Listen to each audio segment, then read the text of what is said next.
Hello बच्चों, let's read the question. The question says, what is two kingdom classification? Give its drawbacks. Question में हमसे पूछा है कि two kingdom classification system क्या है और हमें इसके drawbacks बताने हैं. हमारा key concept होगा इस question में two kingdom classification system.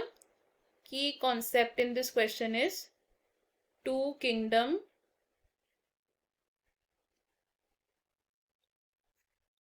classification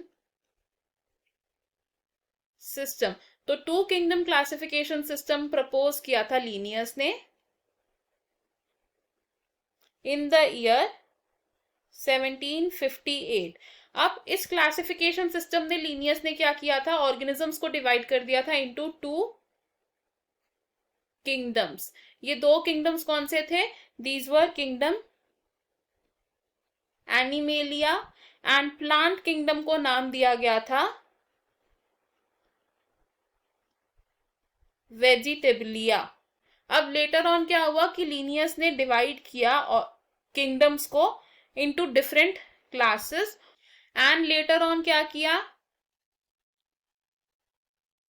animalia kingdom को डिवाइड किया गया इनटू डिफरेंट फाइला और वेजिटेबलिया किंगडम को डिवाइड किया गया into different divisions. Later on जब सिंगल सेल्ड ऑर्गेनिज्म की डिस्कवरी हुई तो उन्हें फर्दर इन्हीं दो किंगडम्स में प्लेस किया गया based on their mobility.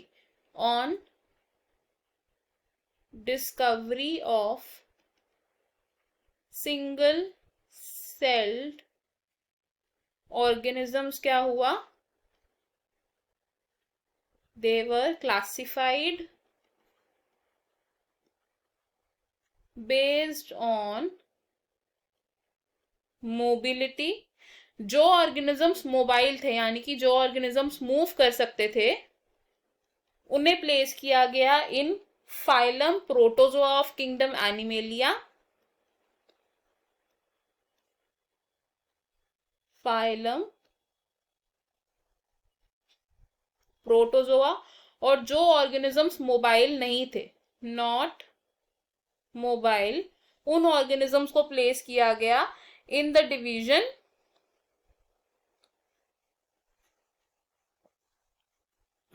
Thallophyta या फिर प्रोटोफाइटा. अब इस क्लासिफिकेशन सिस्टम के ड्रॉबैक्स क्या थे वो देखते हैं. फर्स्ट ड्रॉबैक ये था कि प्रोकैरियोट्स और यूकैरियोट्स को अलग अलग ग्रुप्स में प्लेस नहीं किया गया था, यानी कि इनका कोई डिफरेंशिएशन नहीं था. No differentiation of prokaryotes and eukaryotes. Second drawback था इस क्लासिफिकेशन सिस्टम का कि यूनिसेल्युलर और मल्टीसेल्युलर ऑर्गेनिजम्स का भी कोई डिफरेंशिएशन नहीं था. No differentiation of unicellular and multicellular organisms.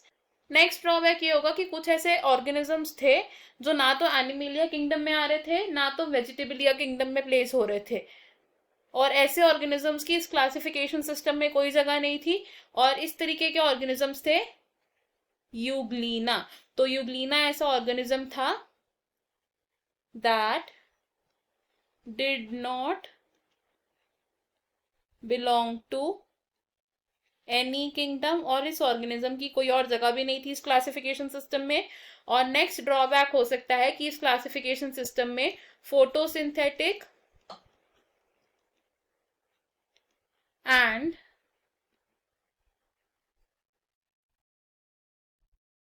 Non photosynthetic fungi को क्लासिफाई नहीं किया हुआ था.